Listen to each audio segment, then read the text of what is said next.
Bonjour, bonjour. Aujourd'hui, je vais vous parler d'un livre qui m'a interpellé et qui m'a un peu submergé, comme son nom l'indique, c'est-à-dire le livre de Bruno Patino, Submersion.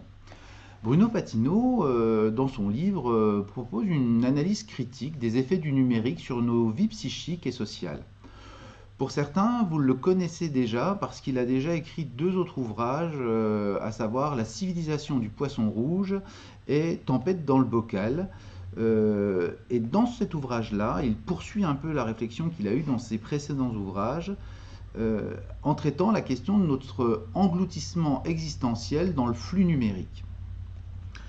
Il pointe du doigt la disparition du silence, de l'attente et du sommeil pour une sorte de présence continue par la sollicitation numérique.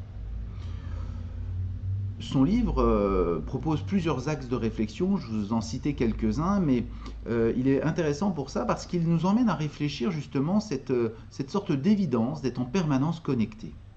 Il parle notamment de la question de l'insomnie, c'est-à-dire que pour lui, nous ne dormons plus vraiment, nous sommes toujours dans des états un peu éveillés, avec une abolition du temps de repos qui est symbolique, où on n'a plus d'attente, plus de vide et beaucoup moins de lenteur.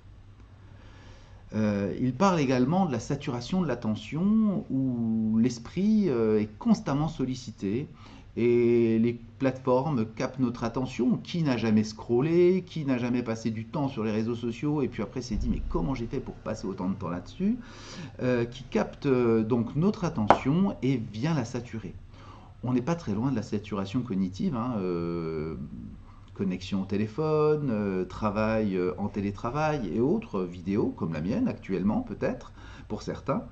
Il parle également de la problématique de l'envie qui serait un petit peu dissoute dans la quantité informationnelle, dans ce qu'il appelle l'infobésité. Euh, ce trop de choix créerait de la paralysie, nous rendrait passifs et nous sortirait du cap de nos désirs de façon assez structurante.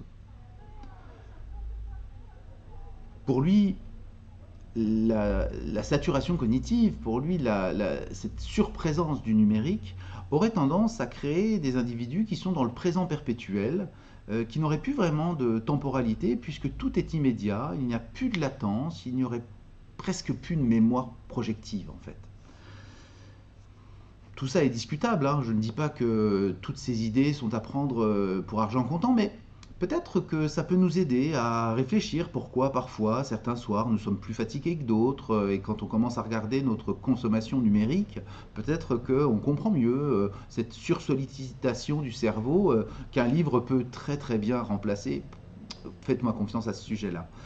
Il parle également de la désubjectivation, qui serait l'idée que l'individu, en fin de compte, devient une sorte de donnée, un profil, quelque chose de calculé, d'influencé par des plateformes et par des algorithmes.